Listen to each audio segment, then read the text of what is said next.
It's February 14, 2016, and we want to know, when you need high-tech goods at low, low prices, who do you see? Is this German martial arts cult Krampus-ing Black Canary style? It's a Sapphire episode of DCR because we love DC Comics now. We rescue a world from mysticism and tyranny and usher in a future brighter than anything we can imagine.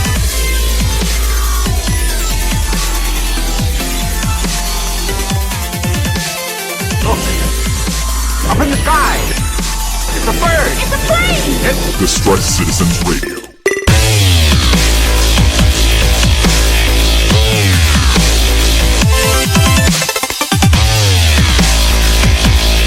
Hey everybody, and welcome to the Valentine's Day episode of DCR, hence Sapphire, love. Okay. Are you with me now? You were giving me all the weird faces Yeah, there. I know. I, of course, remain your host, Sean Lamont, comic book reader extraordinaire, joined, as always, by my cohort in crime, Mr. Brian Glein. Hello, sir. Hey, Sean. How are Nothing you? says romance like two adult men by themselves talking about dudes in underwear punching each other. Just wrestling. Yeah, that's how we're doing it, man. That's how we're doing it this year. It is Saturday for us. I mean, this is our Saturday night. I mean, that's better, right? So We have plans tomorrow, right? What's that? We have plans with our significant others tomorrow, Yes, right? well, yeah, that's tomorrow, though. Tomorrow's forever away.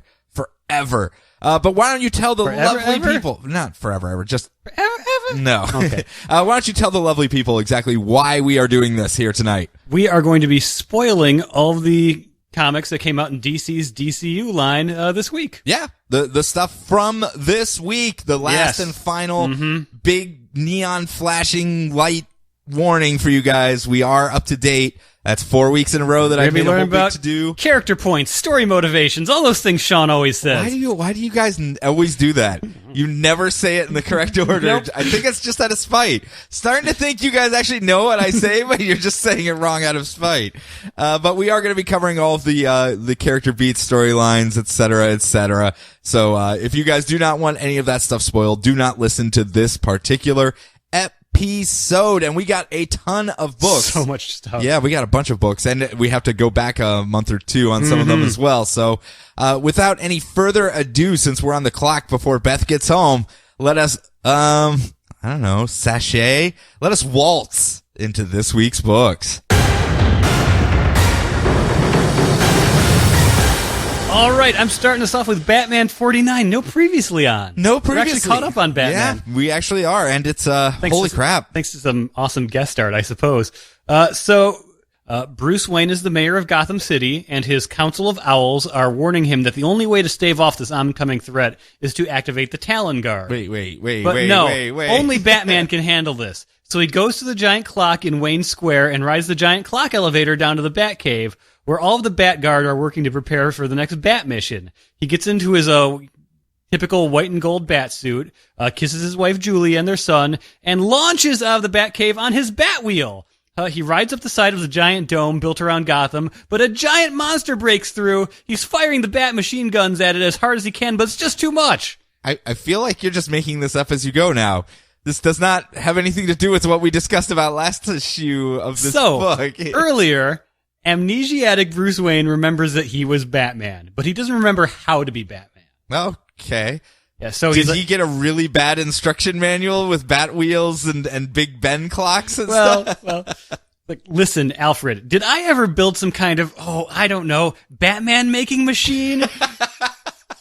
He goes, hello, Master Bruce. No, you didn't, and I certainly didn't break it. Why are you standing in front of that clock? Wait, there's the cave right behind that clock. And there's the Batman making machine. You just unplugged it. This isn't broken. It's like, you see, oh, goodness, pardon me while I loosen my collar. It's very hard with just the one hand and all. Well then. Is it the Bat machine? Because he has to brand it. Yes. Yeah, so he convinces Alfred to let him use it because, he's just like, would you be able to live with yourself? Would I be able to live with myself if I didn't at least try to be Batman again to save the city? And he's like, oh, well, I guess you've got me there, Master Bruce. Caught me with my hand in the cookie jar. I mean... my only hand in the cookie jar. Just keep running the procedure over and over again, and make me Batman with this Batman making machine. He's like, but no, Master Bruce, when you were before, I mean, you did the Batman, I don't know, but you before tried to use it on simulation brains and it always killed the brains of the fake things that he was running the simulations on, and I can't bear another Batman. I can't bear another Batman, Master Bruce. He's like, oh my goodness.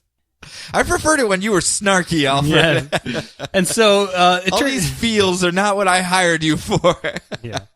So it turns out the crazy Mayor Batman we saw was his brain trying to hold defense against being overwritten by this Batman making machine. So there's like a bunch of like different versions of Batman. Alfred is totally worried because he's like this thing on the screen keeps flashing up like nearing total brain death. Yeah. Like there's these little meters, like it's like a little like dial where like if the dial goes a little too far, it goes to total brain death. Like that's the red zone if you go to total brain death. I just wanted to see him make that because I've worked with people that write code and they have to write specific error messages for things and they're like, well, we should probably make this a pretty big alarm if it's total brain death. Yeah, and so Bruce figures out, it's like, well, what if you actually push me to total brain death? Then my brain is completely empty, and then it should accept. Then it should be able to accept whatever you're putting in there. And he's like, but Alfred, I just can't do it, Master Bruce. I can't bear it. You know how many Batman I've already buried? He's like, I would only technically you didn't bury me at all because I'm still here alive. It's like, oh goodness. And then Julie shows up and she'll do it. Just like her father did when he sold weapons to Joe Chill, she will create Batman. Like father, like daughter. Yeah. And it's all sad because she's like, oh, you're not going to remember me, are you? Because the last backup was right before before he went off and fought Joker. Yeah. Yeah. And it's like, Julie, how did you figure out that I was Batman? It's like, oh, it was either when the Justice League showed up on your front porch and asked you to come out and play, or the fact that Alfred was constantly screaming, I won't bury another Batman in his sleep. It's like, oh, well, yeah. Or maybe it was all the bat-shaped things around the house, or the fact that your company used to run Batman Inc. It's like, okay, well, that's enough. Let's push the button already, Julie.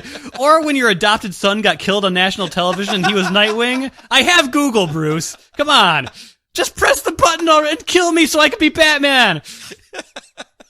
So she does it. How did she do it? I don't know. So she does it. It works. Bruce Wayne wakes up and Julie and Alfred ask if he's okay, and he says, "Get my car." Then we're going to go to the big Mr. Bloom Batman showdown, and I bet you it's just going to be balls out crazy. Oh, I'm sure it is, but if the last big crescendo in this book taught me anything, it's going to be flippin' nuts. Do you remember the last arc and the mindset that Batman was in at that point, though?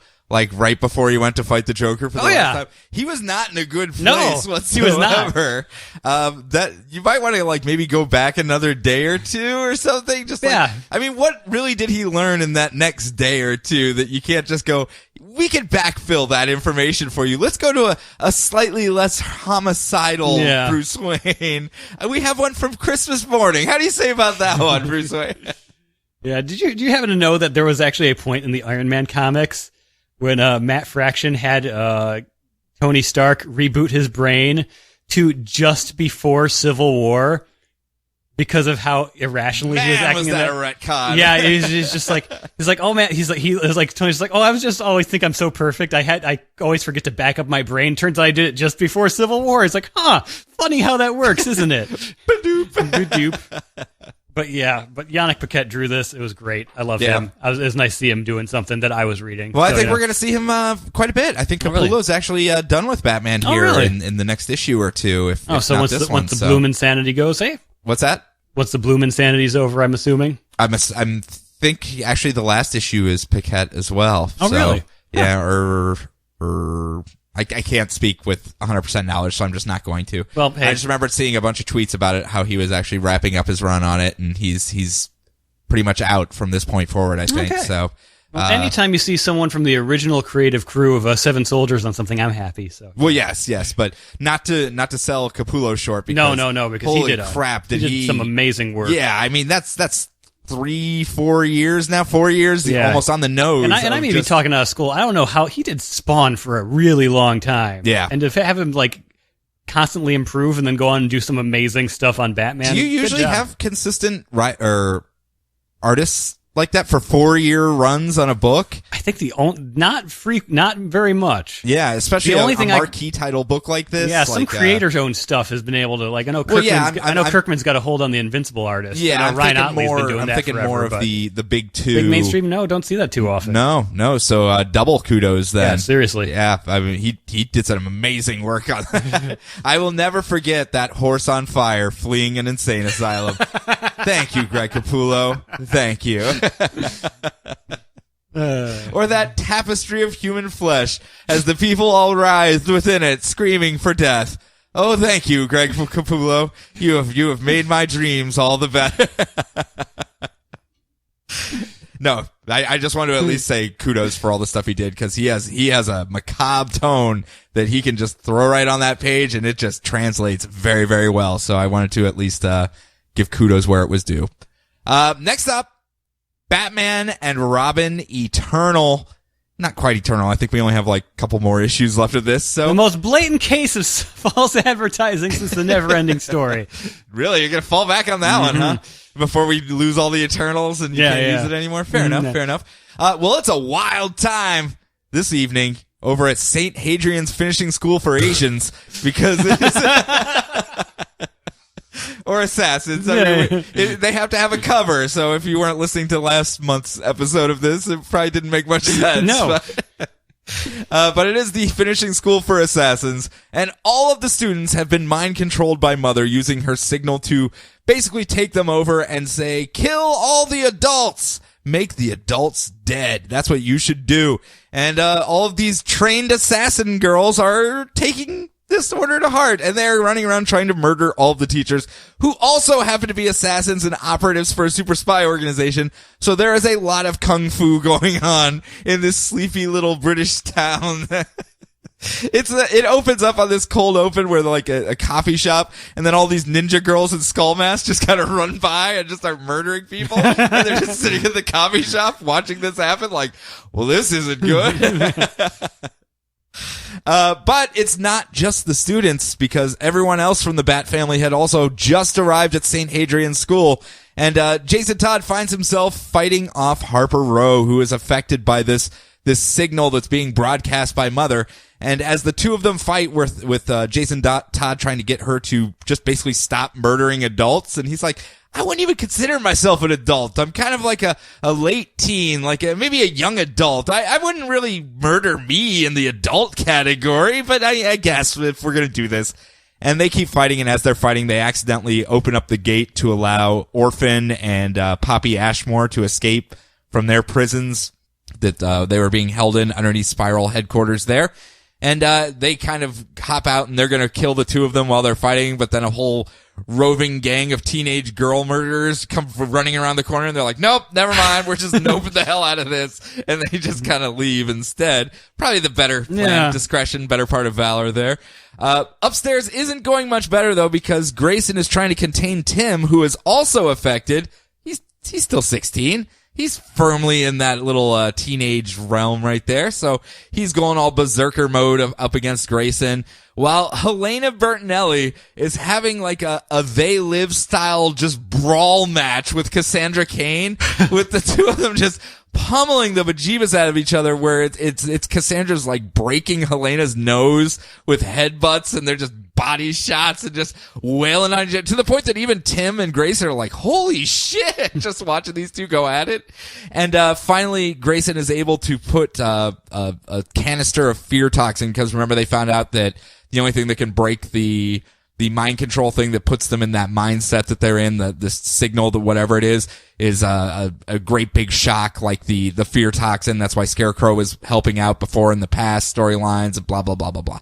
Whatever. Fear toxin can break the signal, so they slap some mass over the two of them, and they're all doped out on fear gas, but they at least have their mental faculties once more, and they go, oof, man, this is messed up. And Grayson goes, yeah, I think Helena was going to kill Cassandra there, so thank goodness we got that stopped. But now, Tim, you're the computer guy, so why don't you stop this whole signal thing from happening, and then we'll be good to go. And we cut to like Tim's point of view, and it's a psychedelic just nightmare scene. He's like, I may not be in a good state of mind to do computer hacking right now, but I will try my best. So he and Dr. Nets from Spiral stay behind to try to break the signal, while Helena and Grayson run off to try to help Jason Todd, who is just being mobbed by throngs of teenage girls, and he's just kind of like, this isn't how my dreams were whatsoever. And Grayson shows up and he's like, I already made that joke like 10 issues ago in my own book, man, when I was running around here, so no stealing my stuff, man. And the two of them keep fighting off all of the teenage assassins. They're like, where's Harper? Oh, she's around. And she starts attacking them as well. And Cassandra... Wait, are they running through the streets of England? Yeah, some being chased by teenage girls. No, are they the Beatles? And he's sitting on a bench reading the paper, and they all run by, and then he lowers the paper and smiles because his mask has a mouth on it now for some reason. Yeah. The red hood, like metal ceramic mask, has a mouth on it because. And they end up fighting. Cassandra finally tackles Harper Row, puts the fear toxin on her so that she can regain her senses and stop trying to kill her. And that's when she realized that Harper's still trying to kill her anyway because she killed her mom in the past. Remember that whole Cassandra working for Mother when she was younger, murdered Harper's mom under orders. Oopsie. Whoops. Harper found out. Now, even though she has not under the control of Mother, she is under fear toxin and is still really pissed about that. A little sore at the very least. I imagine. That's where we leave off with Harper Row throttling the life out of a Cassandra Cain that doesn't have the will to put up a fight, I guess, kind of is accepting her fate, penance for her actions, and since she's been so nice to Harper the entire time because she just wanted forgiveness for this act, and I guess if she figures this is what I have to do to get forgiveness, then that's what I have to do, and she's just kind of standing there going limp as Harper's choking her out. It's kind of sad. Yeah. For Cassandra at the very least. Harper is just kind of rage mode. Understandable, but I don't know if I would murder my ally in the middle of a murder brawl happening around me, but you know, hey, I guess she did just find out, so raw nerves and all that. Yeah. I like it. I like it quite a bit. It's the characters hanging out together is really all I want. That Robin's book is all I've asked for, and that's kind of what I'm getting here. We still see a lot of the Tim Drake, Jason Todd. They're a team. Like, they both like each other. They're both kind of the black sheep of the family, kind of. Because Tim went all renegade and quit being Robin, and he's the only one that just quit, like, in the middle of his prime being Robin. And then Jason Todd kind of quit involuntarily. Yeah. And then came back and tried to murder everyone. So they're kind of the black sheep, and they like each other.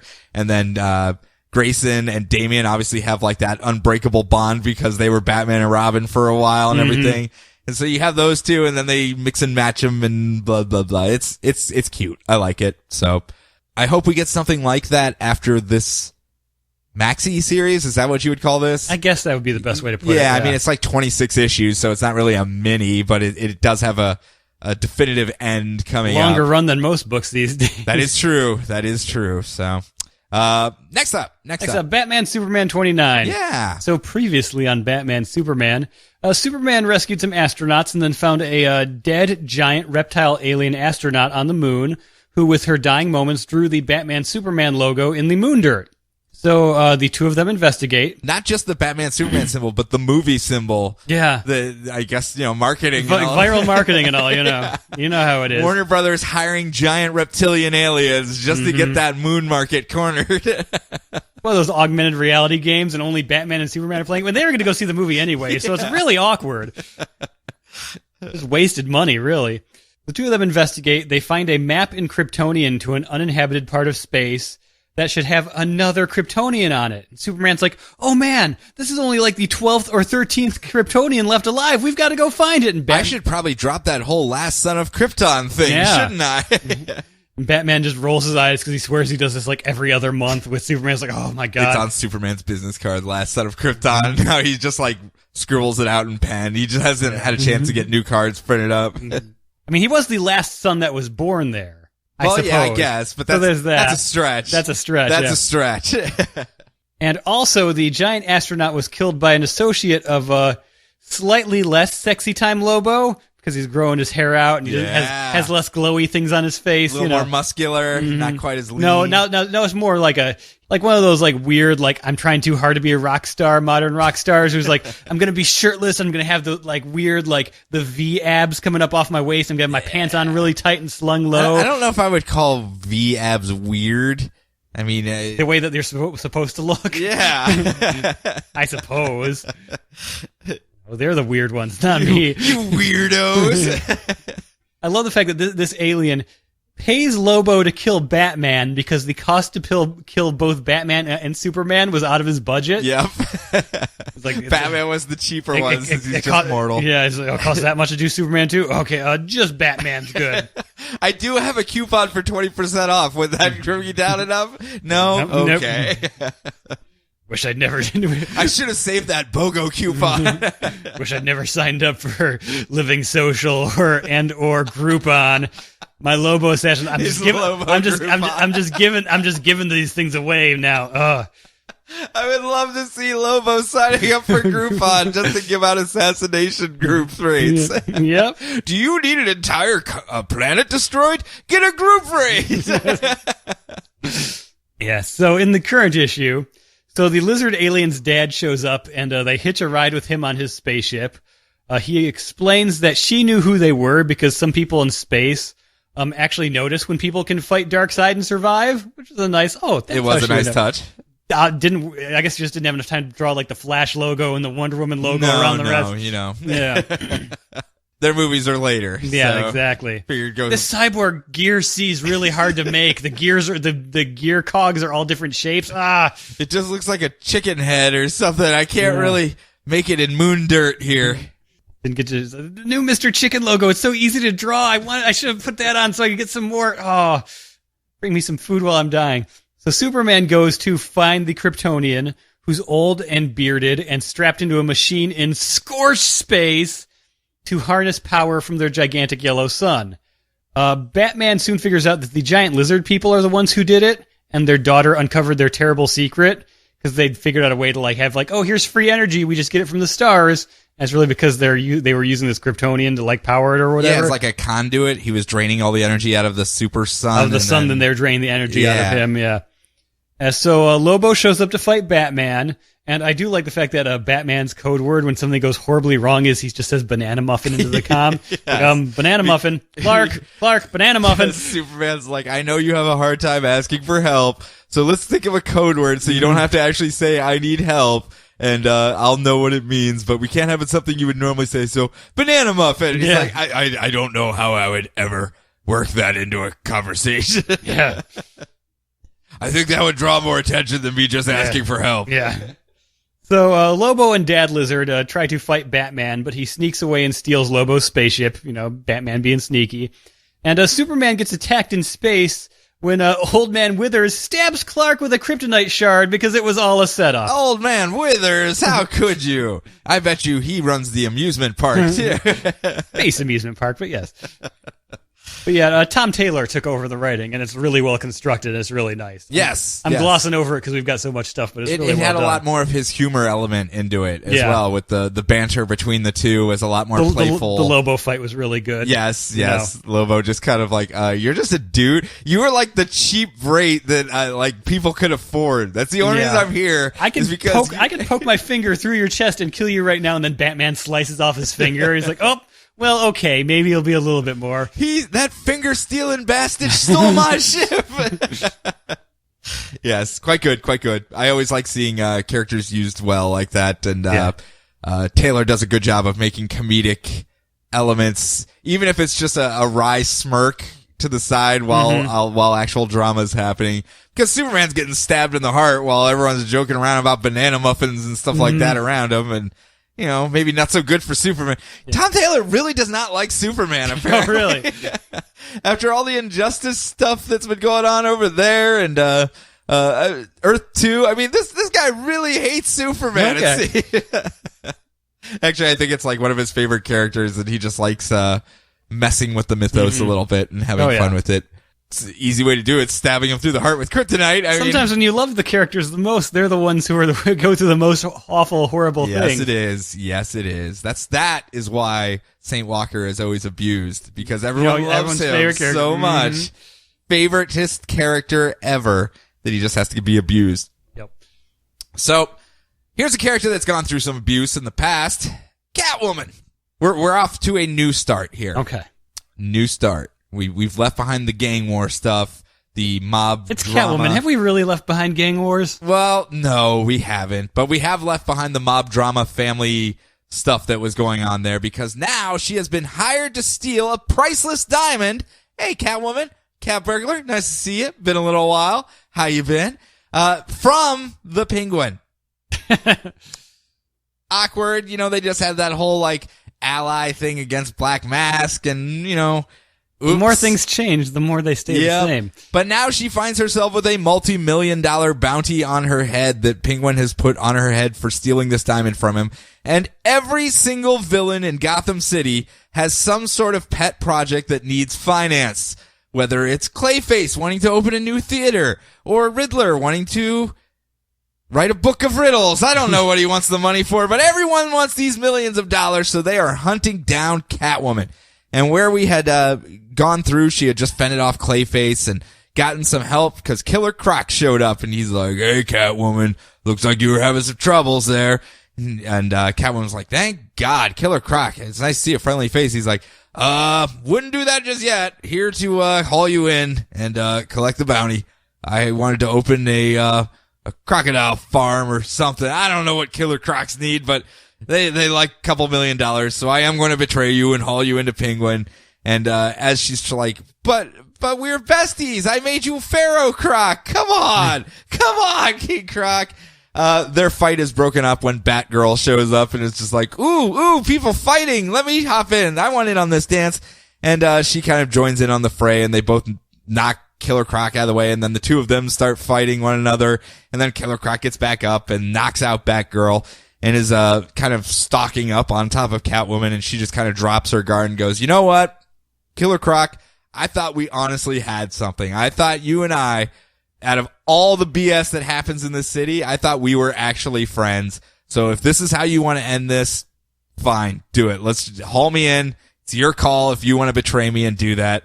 And Killer Croc's just standing there like, "Oh man, I wish I was old 52 Killer Croc. He would just haul her in. Now I'm kind of a complex character with all of these regrets and things and dragon morals. stealing." Yeah, I ride dragons like Falcor. Crap. And that's when the police show up, and he yells for her to run. He'll cover her. So he starts throwing stuff at the police helicopter while Catwoman runs away. She drops down in the alley, and the Riddler kind of pops up and points a gun at her and asks her a riddle. So she just kicks him in the face. It's like 2 panels of the Riddler and his attempt to get money, where he's just like, "Hey, here's my riddle. What's black and white and red all over?" And she just goes, punch, and he falls over unconscious, and she continues on her way. And she gets a message from her mysterious benefactor that hired her to steal this diamond, telling her how to escape through the sewers. And she does so, recouping her efforts, trying to figure out where to go next. She decides to swing by an apartment of an old ally of hers. And Brian, where do you go when you need low prices on high-tech goods? You go to Steampunk Alice. You go to Steampunk Alice. So she swings by Steampunk Alice's house, which is, I guess she lives in that observatorium. Yeah. But she also has an apartment above a pet store in downtown Manhattan. So okay. she just occasionally visits. When you work from home, sometimes you need to get a studio away so you don't feel like you're just working at home. It's You understandable. don't get distracted by all the things around your apartment. Yeah, and nothing says steampunk like Manhattan. I mean, It really is. She still wears the goggles on her hat and stuff, so she's got her thing going. She still knows where her bread is buttered. And they show up and they start talking like, "Well, what is this? Why is there's everyone after this diamond? It's a diamond. I mean, it's a pretty big diamond, but it's not worth as big as the bounty on my head. Do you think he's just trying to send a message that no one backstabs him and blah, blah, blah?" And they're looking at it and taking scans. They're like, "No, there's something inside there." So Catwoman smashes the diamond, and it turns out to be a fake. And inside is a thumb drive. And they go, "Huh, well, that's kind of weird." So they pop the thumb drive in and start looking around. And it turns out it is every single one of the files that Penguin keeps to blackmail everyone he has under his thumb. It is basically the source of all of Penguin's power, like all of his documents, all of his pictures, everything that he has to blackmail people is in this thumb drive. And that is why Penguin is flipping his shit to get it back, because if anyone finds out that he doesn't have it anymore, he no longer has any power in the underworld anymore. And he's like, better hurry up and do that. I don't think the I gotta back up this stuff on Google Drive, man. Could have, but he didn't. So he's low tech. I mean, he's still big with the umbrella flamethrowers and stuff. Not really into the cloud computing. Just stops at the umbrellas, really. He puts drugs in, ice pops and stuff. So. Exactly. So she kind of looks over at Steampunk Alice and goes, okay, this is a little big for me. I'm going to call in some help. So she calls up Bruce, still thinking he's Batman, because she's never actually been told. She just saw him in passing and had a brief conversation and just thought he was acting weird. And did Julie answer? He's like, wait, why does Catwoman want to talk to you, Bruce? I'll just add this into my gigantic Why Bruce is Batman sketch notebook. Catwoman called your cell phone and asked if Batman was there. That was a red flag as well, just to let you know. The red phone with the Batman symbol that flashes whenever the mayor calls, also kind of a giveaway. Yeah. But instead, she shows up to dinner with Bruce, and they start talking, and as she's telling him, like, hey, I need your help. I'm in way over my head. This is something that, I think you're going to want to in on as well. She's looking around, and she notices there's police everywhere in the restaurant, and they jump her, including, Jim Bats. And, as she's like, why, Bruce? Why would you do this? Bruce is just standing there talking to Jim Gordon, like, yeah, I have no idea who this lady is or why she would contact me, but she seems like a real shady lady. That's all I know. I'm a fine, upstanding person that is certainly not, nor ever was I, Batman. And all the police are just shaking their heads like, yeah, we know you're Batman, dude. Come on. Julie told us. Everyone knows. Nope, it's really fun. Old character that I didn't expect to see again. Yeah. Old character I definitely did not expect to see again as far as Steampunk Alice. And it reads like a heisty book, which is fun. And it's her kind of setting the new stage with all of her allies and enemies. And I guess she had a relationship with Riddler in the past, so it's nice to see them just kind of at each other's throats once more. I think they were in Sirens for a while together. Yeah, and then obviously Croc, still a good guy. Yeah. Still a good guy. Love you, Croc. You keep being you. You keep being that tormented soul. Maybe you'll show up later this week and karma will swing around for you and things will go your way. I'm hoping so. My fingers are crossed for you, buddy. My fingers are crossed. So next up we have, oh yeah, I forgot I put these together for a reason. For a very important reason. For a very important reason. If we're reason. talking about old friends. If we're talking about old friends. We're talking about old friends from a specific run of a specific book. And that specific run of a specific book is Ann Nocenti's Catwoman. A time of infamy here at DCR, because I have never been more entertained in my life than when Ann Nocenti was writing those books, be it Katana or Catwoman. Brian was covering them for us, and his take on her books was eccentric, shall we say. Extremely accurate, though. Extremely accurate. But I still to this day say that she was a genius, because I was the most entertained I have ever been in the world of comics when we were reading those books. So, we got to see Steampunk Alice return from that run. Now, I thought I was going to be the one bringing back Steampunk Alice. Nope. She lives to fight another day. But over in Red Hood Arsenal, the team's stuck in Gotham City because Red Hood got pulled into that whole Robin War thing. And it's poor Arsenal and Joker's daughter sitting around Gotham City trying to figure out what to do because Roy got stuck babysitting Joker's daughter. He doesn't want her on the team, doesn't want her around, doesn't want anything to do with her being on this team, but Jason says she's redeemable, so he's like, fine, if Jay says it, I'll at least keep an eye on her. When they get a call to their Rent-A-Bat operation that they're running, and it's to go fight the Circus of Strange, who are stealing orphans from the circus just because, honestly, there's really no reason. So they show up and fight off the Circus of Strange, and they get the upper hand, and they're about to when it turns out Joker's daughter still has very homicidal tendencies and is about to pull the trigger with a shotgun to one of the circus freaks' heads.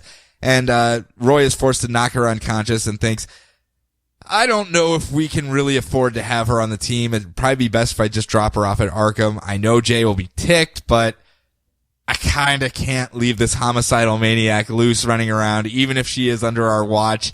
It's kind of irresponsible even for us. Even for us, Red Hood and Arsenal, the most irresponsible people on the planet.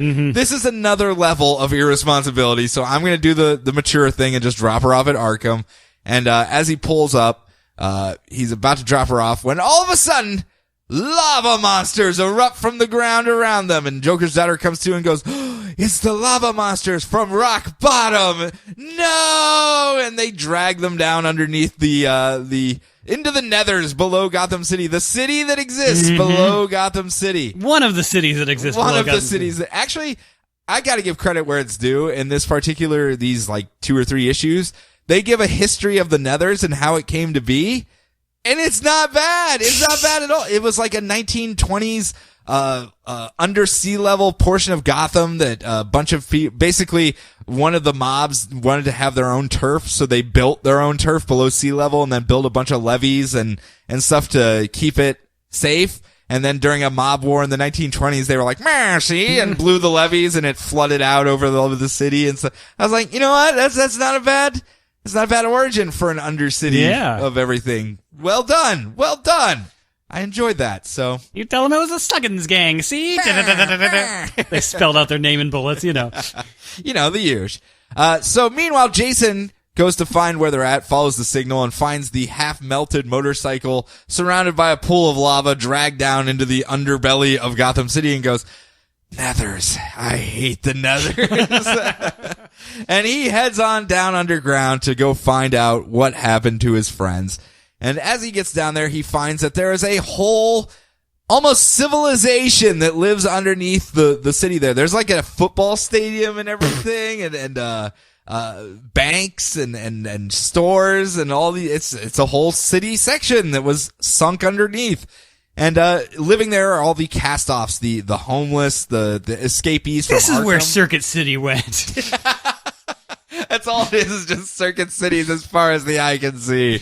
And it's all like homeless people. Sam Goody, man. Camelot music, holy crap.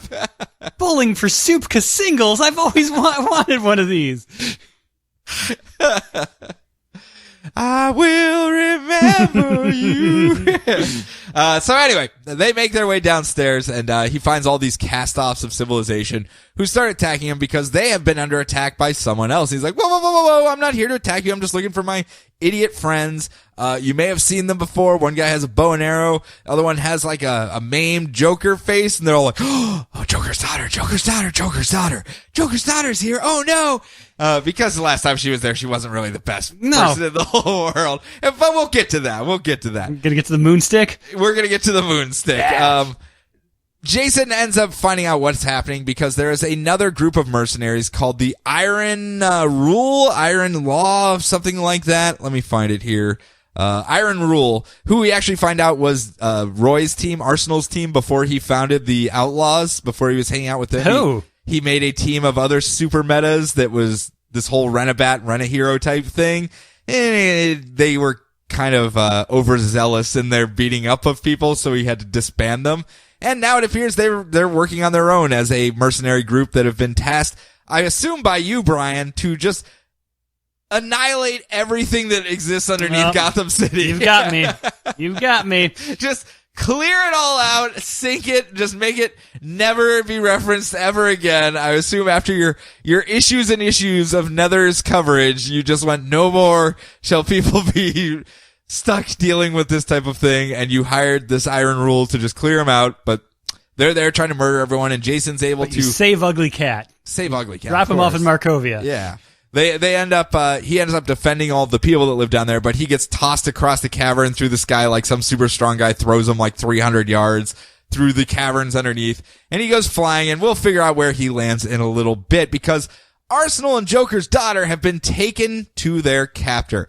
Who sent these lava monsters from rock bottom to grab us? Why would they want us? What would they have anything to do with us whatsoever? Because it's someone Joker's daughter has wronged. It's someone Joker's daughter may have possibly, arbitrarily, crazily done random things to with no provocation whatsoever. A person by the name of Charon. And Brian, do you remember anyone by the name of Charon? Charon drove around in a dragon Viking canoe and wore a coat of pennies. He did. He was the ex-king of the Nethers. He ruled the people very kindly, actually. Yes. And gave people without someplace to go, and they had a nice little civilization going. He was going to marry Joker's daughter. Yes, because she seemed lost and didn't know what she was doing. And he was like, well, hey, you think you're ugly, but I think you're beautiful, and I want you to come be part of my kingdom, and we'll treat you like a queen, and everything will be great. And she superheated a moon's metal stick with a crescent on it and burned a smile onto his face, just cause. We never actually did get a reason, if I remember that issue particularly well. She was actually advocating sexism, I believe so, yes. Where she was like, no, you have to talk down to me and be mean to me just because of my gender. And we're like, no, he was actually being kind of nice to you there. And maybe jumping the gun a little bit, maybe, you know. maybe a little like take him on, hasty, take him on a date first or something. I'm not exactly keen on, I'm not up to date on Nether's social programs and how they work. I don't know what their things are. I don't know how their little proposals work. Maybe that was just a promposal. I don't know. Perhaps. I don't know. But it still is too far to superheat a metal stick and stab it into someone's face. Yeah. And Charon, after Catwoman took care of Dr. Phosphorus, who was also living in Rock Bottom, wasn't that who was down there? Yes. Dr. Phosphorus? Mm-hmm. Well, no one was controlling all the magma monsters, so Charon went, ooh, I will get my revenge against that crazy teenage girl that stabbed me in the face for no reason. And he took over Rock Bottom and is now leading all the magma monsters and wants to kill Joker's daughter. And as if that's not enough, he wants to make all of Gotham City the Nethers, so he's having the magma monsters push on the, I guess, 3 pillars of rock that hold up all of Gotham City. It's literally just like 3 little person-sized sticks of rock, and he's like, yes, they will knock it out, and all of Gotham will tumble into the Nethers. I was like, I know there's a lot under Gotham. I'm the first to tell you guys that there is a lot of open space underneath Gotham City. But 3 little pillars? Come on, guys. There's got to be more than that. I'll give him the benefit of the doubt. Maybe there's other lava people just elsewhere. Load-bearing pillars, you know. Maybe there's other lava people elsewhere also pushing on rocks. Yeah. So we'll let that slide. I mean, Charon is obviously on top of his game. He knows what's going on. He's got a coat of pennies. You don't get that coat of pennies just by not knowing things. Actually, there's a whole page on how he lured the magma people under his sway using the glitteriness of his coat penny jacket, and they were in awe of his Technicolor jacket of pennies, and they decided to follow him. And I'm like, sure, I'll follow with that. I mean, I'd follow this guy just because you're underneath a major metropolitan area in a Viking boat. Don't know where you got it, but you got it, and you're wearing a coat of pennies. So you're at least have my attention. I'm at least gonna hear what you're about. So while they're doing that, he's gonna knows how to make an entrance. Yep.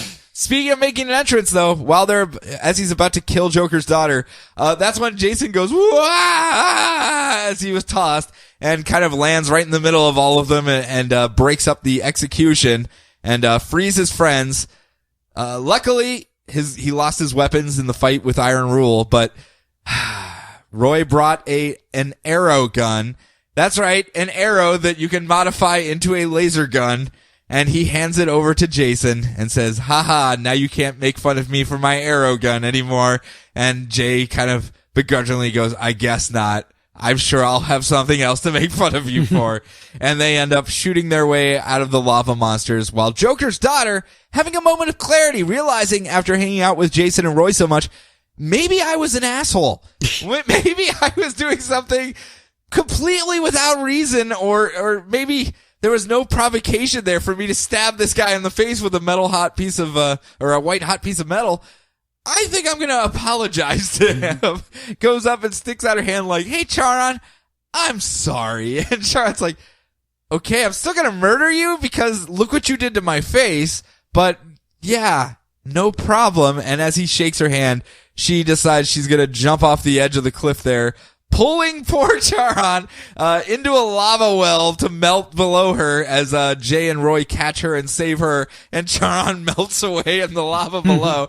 This poor guy just cannot trying. Maybe his coat of pennies will protect him from the lava. Maybe. I think that's how copper works, isn't it? Yeah, it's very conducive Where's to the heat. metal men? They can tell me all about this. It will protect him from magma. I'm sure that's how it works. So, but they end up saying, no, Joker's daughter, you can't take the easy way out. You have to stick through this and make good for the wrongs you've made. I guess throwing that guy into the lava, we'll just call that an even point. Well, that's just a break even, and we'll move forward from here doing that. So as the three of them kind of load up and head out, all the magma monsters kind of roam off. The city is saved. All the Nether's people are saved from Iron Rule, and they're kind of like all standing around, and Joker's daughter is going to leave behind her mask, and Roy's just kind of standing there going, if only there was someone that could rule these people and lead them to a better life. Someone that, like maybe had a Viking boat or something and could lead these people and be a nice, benevolent ruler. Thanks, Joker's daughter. Thanks for ruining that. But if only there was someone else. And as we see, this sounds like I'm going to make this up, but I'm not. I'm describing to you literally what happens on this page. As he's talking about, if only there was someone to take over this motley crew of outcasts and people that have been abandoned by society, this silhouette of Killer Croc in the foreground goes boop, boo. It was so beautiful. They should have sent a poet. It's just kind of like did somebody say there's a whole kingdom underground that needs to be ruled? I lost my last one. I could totally do this again. Man, this karma sure is working out for me. I didn't betray Catwoman, and now I get my kingdom again. Yay, Killer Croc. Yay, he's a king once more. Yay, Killer Croc. I'm so happy things are working out for him. And he owns the Nether. King Croc, no. The Dragon Rider. Wait, I don't want Killer Croc in charge of the Nethers now that I'm thinking about that. But this is a chance for him to find out where he hid his dragon. It is true. It is true. I will give him that much. But as they're leaving, Joker's daughter leaves behind her mask, no longer wearing the maimed, diseased, rotting Joker face, and says, okay, well, I guess I'm not Joker's daughter anymore. Just call me Duella, and I'm gonna try to move forward with my life. And let's do this, guys. I'm with you now, and I'm gonna do my best to live up to your examples. Let me leave this desiccated, rotting flesh mask here as a beacon of hope for the people of the Nethers, who all loved me so much from my last visit when I stabbed every man in the face with a white hot metal rod. Yes. Because that was conveniently smile shaped. So yeah, there you go. You get closure. I tell you, you get closure to the something Nethers, I Brian. never thought I would have gotten. Man. So move on. I went way too long on a Red Hood Arsenal issue there. That's all right. So Gotham Academy number 15. This is going to go quickly, so don't worry. That's okay. My next one's quick too. So previously on Gotham Academy, a whole bunch of stuff happened. In issue 12, Colton stole Headmaster Hammer's car so they could go to the abandoned Arkham Asylum and search for clues about Calamity. And it turned out that Professor Hugo Strange was posing as Calamity to try to draw Olive out because the Calamity entity seems to be carried in generations of the Silver Locks, and her mom died before he was working with her. Yeah. So before he could figure out what the secret of it was, Olive's mom died, so he thought, well, Olive probably has it. Maybe I can convince her to become Calamity and figure out what's going on. Yes, maybe she'll volunteer to be a lab rat. Yes. So Olive maybe Calamity's up, and Hugo jumps out a window, and everyone comes in on her in a room of flames, and she says, Calamity, help me. So, yeah, so something's going on there. So issue 13, Robin War happens. There's some Talon stuff. At the end, Damian does show up in secret and tells Maps that he hid a bunch of gear around campus for him to use when the time arises. Yes! Which, if that doesn't pay off in Robin War, then I really hope it pays off in Gotham Academy later. I think it's going to pay off in both. Okay. We'll get to that, but Gotcha. I know I'm in the team D'Amico, but I still like him popping in to check on his friends. But yeah, he's like, I like him having like his age friends. I think is what it is. Where it's just like he's like hiding in a tree behind. He's like, "Don't turn around. I don't want to give it away." And she's like, "I know that voice." You just keep your hands to yourself, Maps. He's spoken for. Maps doesn't strike me as the kind of person that would keep her hands to herself. No, not at all. Yeah. So, very huggy. Yeah. So, 14 and 15 are essentially like a treehouse of horror for Gotham Academy. But they're so good. They're so good. That one that's like 3 pages long where they talk about the party. Let me get there. Let me get there. I'm not glossing over it that much.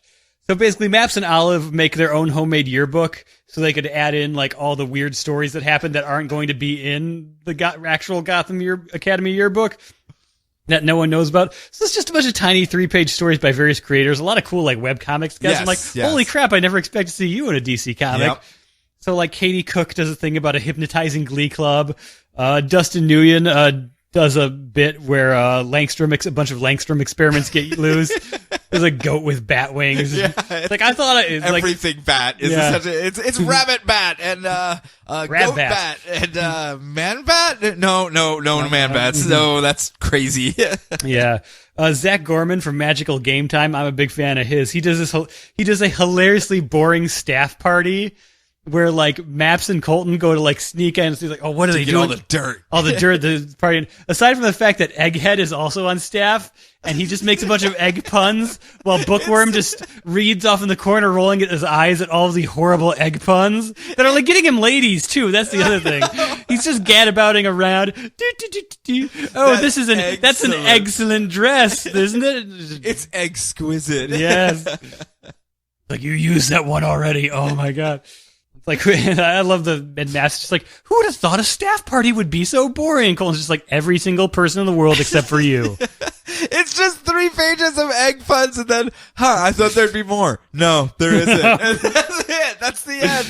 It was such an abrupt end that it just made me laugh just from it ending on that note. And if you know Zach Gorman's stuff, that's the kind of thing he does. It was beautiful. Raphael Albuquerque and Eduardo Medeiros do a thing where they're playing like serpents and spells. Yes. That's what they call it, right? Yes. But it's a goofy cartoony, well, let's play some serpents and spells. And then all of a sudden they get fear gassed and it turns into this hyper detailed Raphael Albuquerque Dungeons and Dragons adventure. Yeah. Like right down to the fact that they are dressed like 2 of the characters from the old Saturday morning cartoon. Yes. Like Maps has the barbarian outfit and Olive has like the weird cloaky wizard thing. Yep. It's like, oh man, it's like I barely remember watching that, but that set off some very specific, yep. like, I know for the dungeon keeper what that to is. show up, the little guy They fight a lich monster. Yeah, there you go. Yeah. As soon as I read that, I was like, oh no. They keep like saying the word lich over and over, and I have to listen to Pride go lick, lick, lick, lick, lick. Yeah, but there is a little thing at the end of that one that actually might pay off later. Yes. The fact that in the whatever book they were using for the game, Scarecrow is trying to get that book, and Headmaster Hammer gets a hold of Scarecrow. And I guess his one of Headmaster Hammer's wife's old lockets was in there. Yeah, it was. So who knows what that is? But some sort of cipher or something that Scarecrow was looking for, and then. But then apparently Headmaster Hammer just beats the crap out of him in the detention room. Yeah. Headmaster Hammer is pretty awesome the more we learn about him. He kind of is. Yeah, and also there's a little thing that apparently whenever something goes missing, it might just be Professor McPherson's dog Ham, which I think is kind of cute. It's just such a weird thing, though, where it's him like hearing all of the gossip of what's happening around the and just the fact that school. I love the fact that everyone thinks that the mystery club is super weird. Like they think they're a secret society or something. They think they're better than us. It's kind of like that episode of Community where it turns out everyone hates study group because they're like elitist and everything revolves around them. You know. Yep. That's pretty much what it is. And everyone's weirded out by them because they're always. Have you ever actually seen them eat pizza? They're always screaming about pizza, but I've never actually seen them eat a pizza. Yep. Yeah, it's very cute. It is a nice little diversion if they're waiting for Robin War to close out or whatever. Yeah, I think that's what it was. They were just kind of treading water for a little bit, and I just love filling out the side characters and stuff like that. And I love seeing that. other artists' interpretations of the characters because they're so.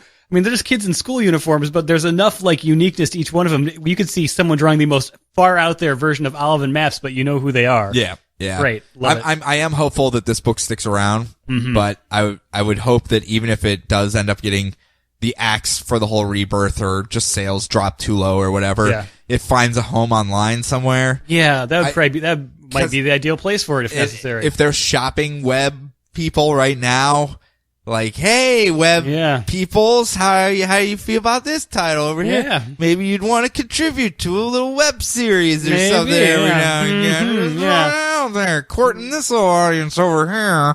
This little audience over here. A lot of crossover for some reason. No, I kind of want it to stick around because it has a place, I think. I really think it does, as far as a slice of life, kids in Gotham City with all the craziness, but they're tangentially evolved to what I would give for a John Allison penned Gotham Academy. That would be great. I kind of like where it's at now. Well, I love where it's at now. I'm just saying, if you need to step aside for a couple months and let someone else take over, that's almost literally what he's doing with his Bad Machinery. Oh, really? Stories. Gotcha. He would slide in very nicely. Just slide it in. So we're running out of time here, so let's slide in one more book here for the half. Harley's Little Black Book, number 2. Because she needed another book. Yeah. She only had 2 out there. They sell like gangbusters, man. Yeah. They sell like gangbusters. I have no qualms on them. Just capitalism at work with Harley Quinn. I can't, as I said before, if it subsidizes something like Omega Men, so be it. So be it. It's literally Brave and the Bold one-shot adventures with other members of the DCU. With Harley Quinn is what it is. And this month, it's Green Lantern's turn. Green Lantern, Hal Jordan, pre-Renegade Hal Jordan, maybe. It's Harley Quinn. It's at any point in the continuity that they want it to be. Continuity is not an issue. Yep, and it's Green Lantern's turn because as a pair of stoners in Arizona meet a dying alien as it crashes on Earth that presents them with a haul of lantern rings and can't speak their language and is like, please protect these rings, keep it from the hands of those who would do evil. And they go, we should totally eBay these rings off. And that's what they do. So they throw the lantern rings up on eBay, including one that was kind of like this weird, there was a red ring and a black ring and they kind of melded together into this red and black, like Harley Quinn colors ring. And, they throw them up on eBay and Harley tries to buy the green one but fails. And then they offer the Harley Quinn colored one and she goes, sure, that sounds awesome. That'll match. And, she gets it, puts it on, and it turns out, a ring of death and a ring of rage put together don't make you a very nice person to hang around with. So she's just murdering people all around New York City and planning to nuke the entire town when Green Lantern gets wind of it and he shows up to try to stop her. And they have a little fight and there's actually a bunch of comedy in this one that is aimed towards your stereotypical Hal Jordan, I guess.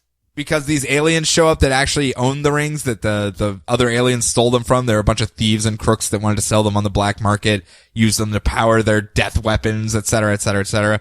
They show up and bonk Hal Jordan on the head to knock him unconscious. And Harley's like, God damn, Hal Jordan. Like, every time I see you, you get knocked on the head and you're knocked unconscious. Like, I see you on TV and that's how I see you half the time. Just rock hits you in the head and you get donk. Ow! So she's forced to take his Green Lantern ring and, don it to fight off these aliens by making a giant green mallet and smashing them off into space. Team Rocket blasting off again. And, Green Lantern comes to and is like, well, I guess you ended up saving the day and you were just under the influence of the black and red rings, so I'll let you go this time. But Harley wants to get her smooch on to add Hal Jordan's name into her little black book, so she asks for a kiss. I see what they're doing there. Yep. And gets a smooch from Hal Jordan, and he flies off to go continue getting bonked in the head like he always does. While Harley is visited by some Z-list British supers.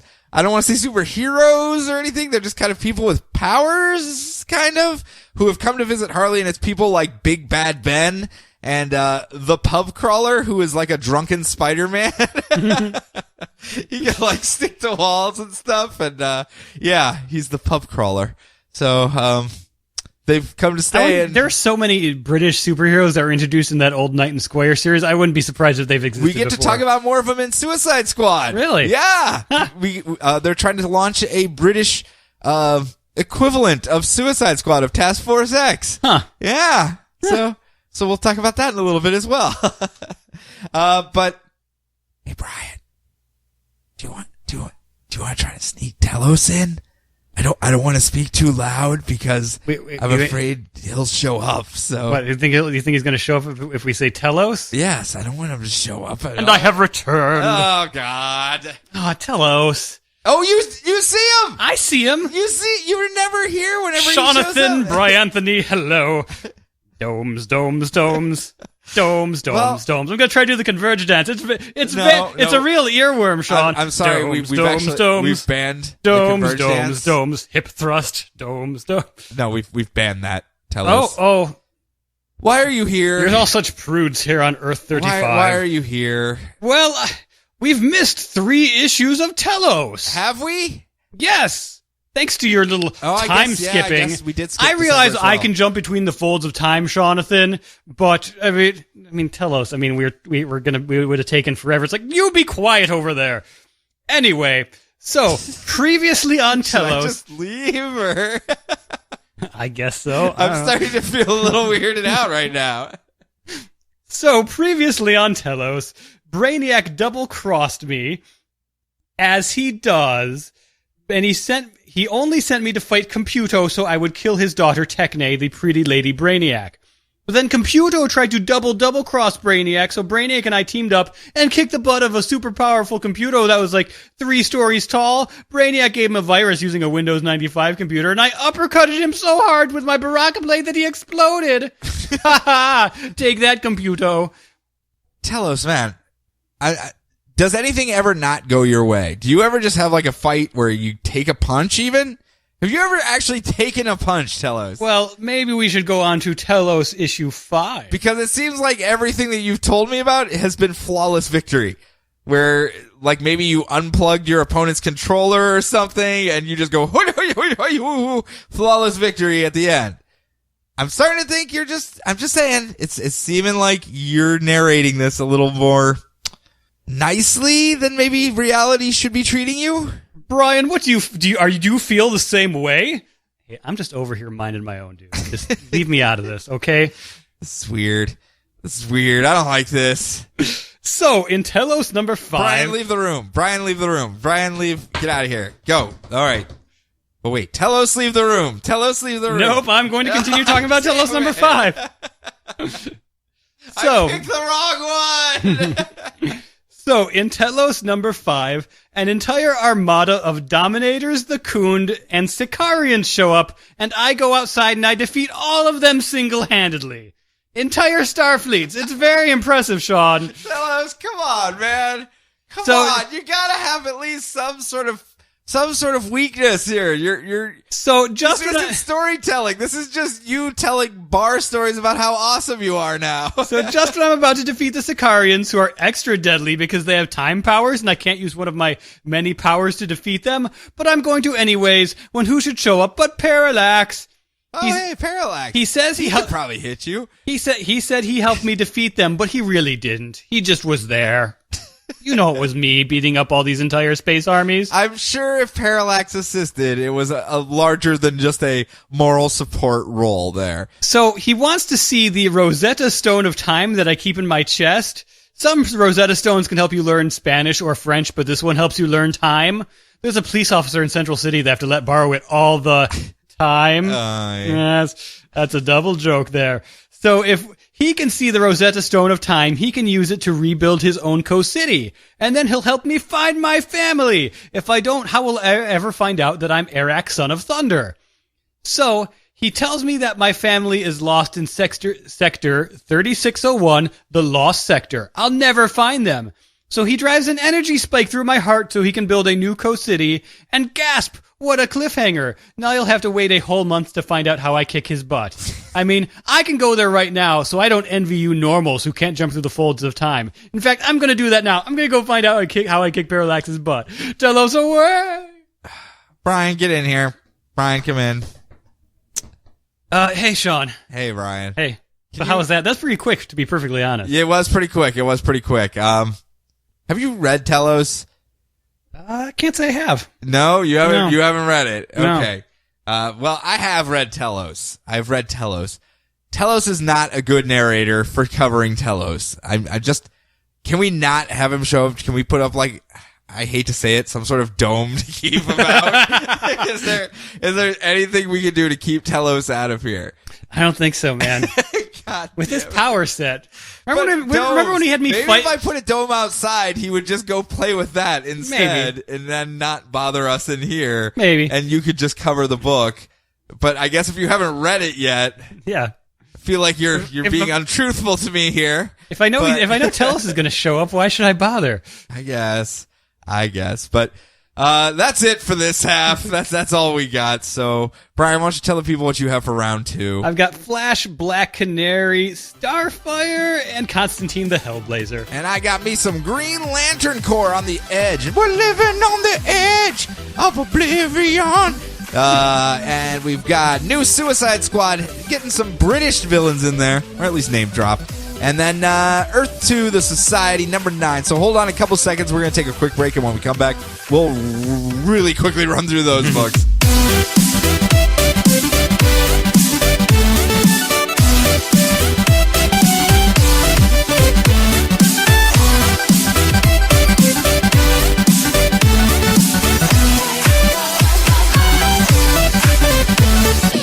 And we're back. We are. Yep. Put Telos traps all over my house. I put domes inside of mouse traps, so hopefully he'll try to grab them and get stuck, and I'll hear his oh so melodic voice echoing through the halls of my home as he goes, ow, or whatever he says.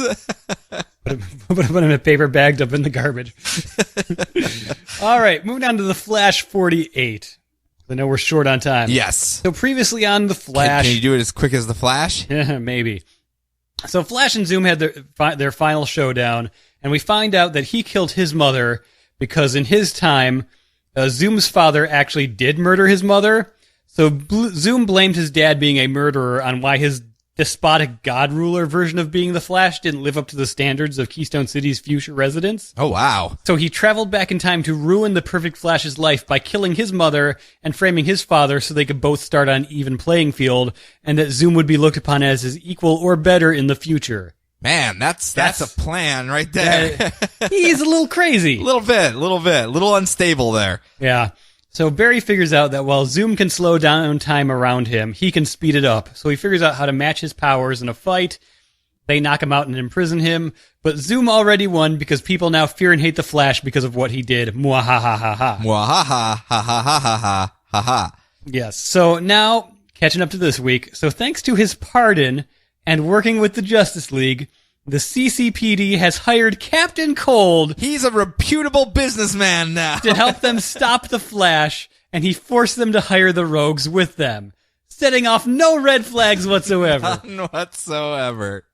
They've also got drones all around the city to try to figure out where the Flash is, wherever he may be. Telos does not approve of this, I'm sure. So there's an explosion at a chemical plant. The rogues almost capture the Flash, but they had to put out the fire first, because even Flash are like, hey guys, we got to save all these people before you can capture me. And they're like, he's right.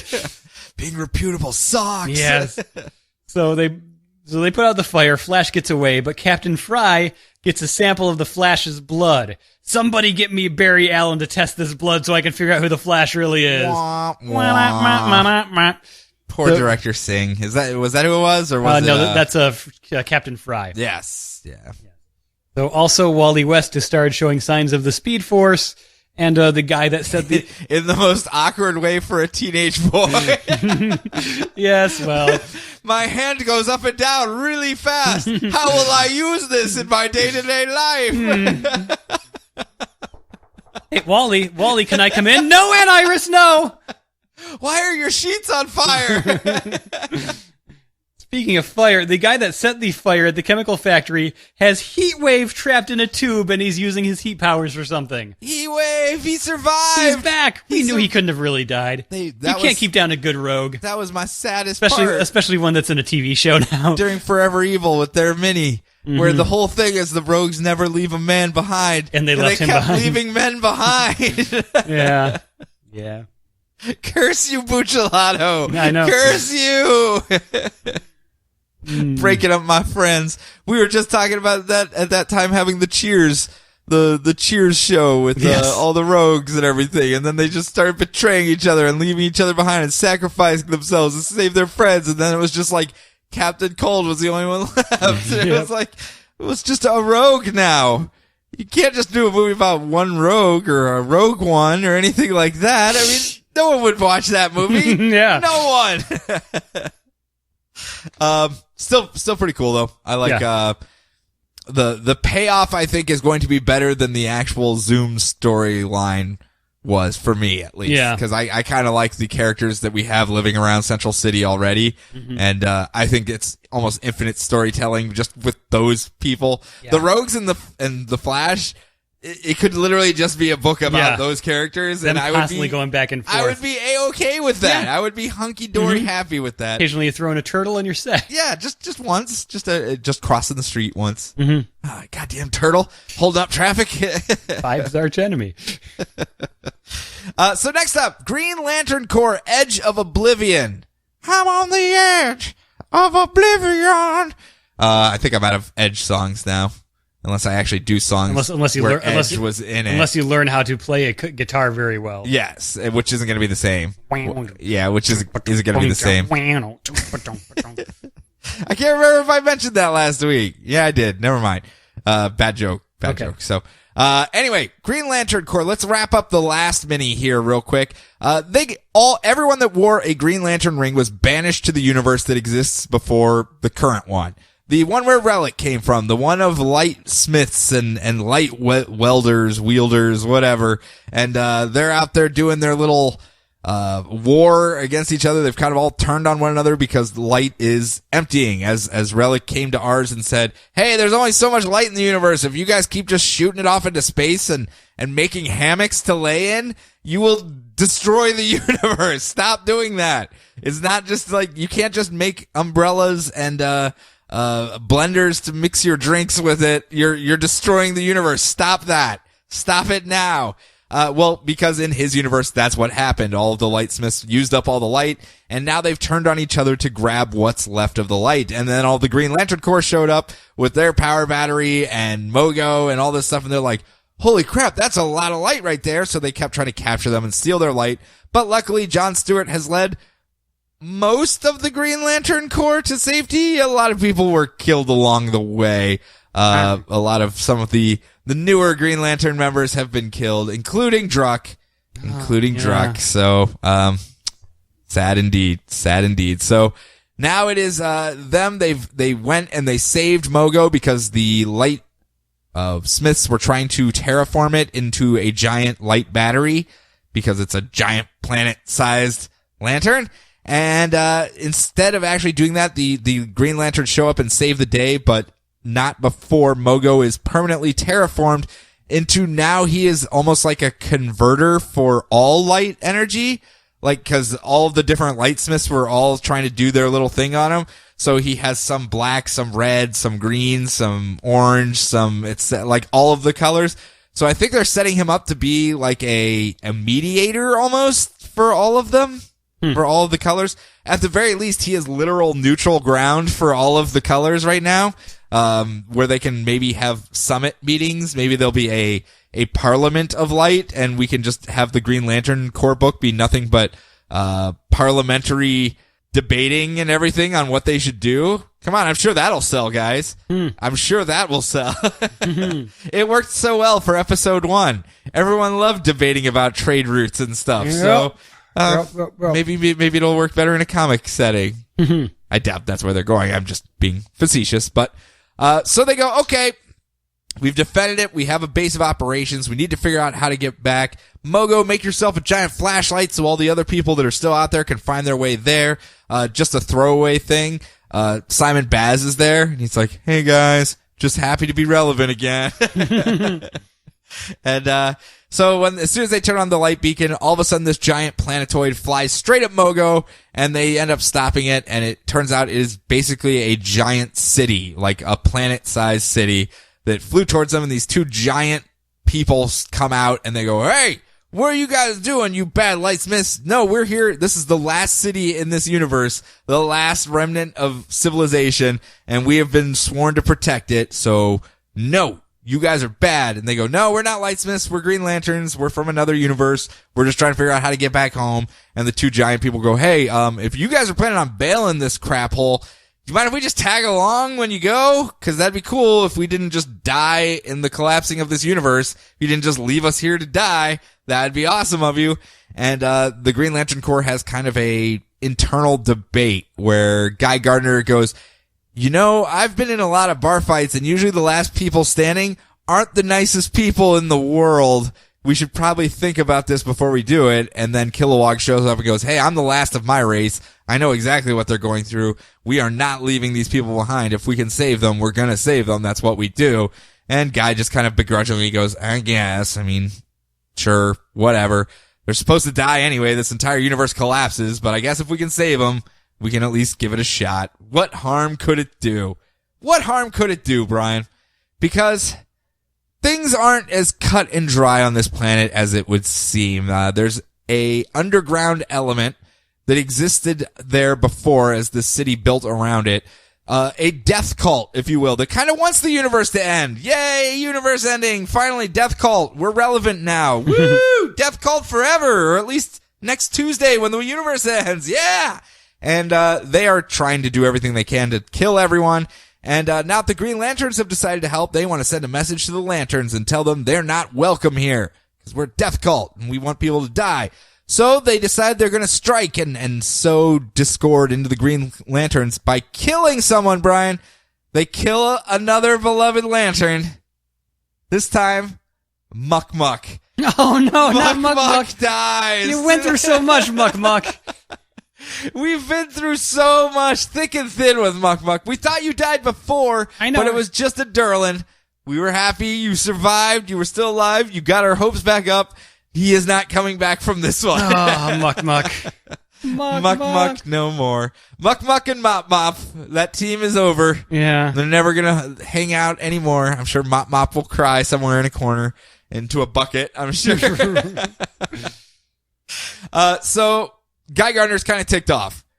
Hey, why are we signing on to help these people? They obviously don't want to be helped. They're supposed to die anyway. It's a whole planet of death cult people. Can't we just let them die? What the hell? But things get even worse when all of a sudden a giant tear, basically the end of this universe, opens up nearby and it starts swallowing in the universe. And they go, "Oh crap, we better go somewhere else real quick while we figure this out." So Mogo starts to float away and the planetoid starts to turn around because it has engines on the back of it. And they go to fly away, but the death cult destroys one of the engines, leaving it stranded as this giant maw of Oblivion comes to suck it in. And so they go, "What are we going to do? How do we get ourselves out of this?" And John Stewart goes, "Okay, here's a plan. All the fighters go up into space. You guys are going to try to hold off this giant hole in space by literally putting scaffolding over it. Just, that'll work. I'm sure that's how black holes work. Rips in time and space. Just put some metal over it and that will block it so it can't suck everything in. Everyone that knows how to build stuff, follow me. We're going to fly down to the engine and we are going to literally use our rings to build every piece of the engine and in concert make it fire by operating all of our individual pieces of the engine and get this planet to safety." It's kind of a big undertaking, kind of impressive. It was a neat little idea. It's like a couple hundred lanterns, each one of them working like one piston or one gear and making it turn or chug at the right time so that it fires the engine. And as they're about to escape, as they're about to get this planet to safety, Guy is up there with Aricia and Badge, and Relic is up there helping him even. He's like, "I will help you guys," because, you know, he thinks they're trying to help somewhat. Although Krona did spill the beans and say they're not here to help you. They're going to totally leave you guys behind. So we're waiting for Relic to inevitably turn on them, and it might give some credence to why he showed up and just started attacking lanterns left and right instead of just having a conversation with them. But in this case, the Death Cult makes a final strike against all the space team, shoots a couple missiles at them, knocking the scaffolding off, And Aricia and Badge, the squirrel, get sucked into the vortex, literally out of the grasp of Guy Gardner as he tries to save them.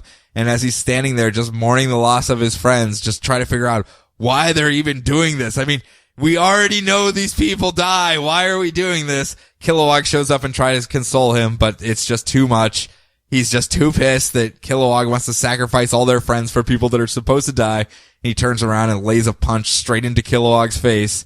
And that's where we leave off. I'm sure those two will then just have a very civilized conversation in the middle of the space battle and work it all out between them. Yeah. Work it all out. Guy Gardner, Kilowog, these are very level-headed people. Yep. Very level-headed people.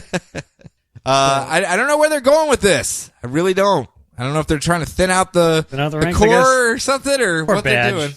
Badge could just be off to the side, not doing anything. He doesn't need to die. Yeah. He could just be in a tree somewhere. Yeah. He's the Green Lantern of that tree. Yeah. That's what he protects. All right, next up. All right, Black Canary number 8. So it turns out that the White Ninja Lady is not White Canary, but Dee Dee's aunt.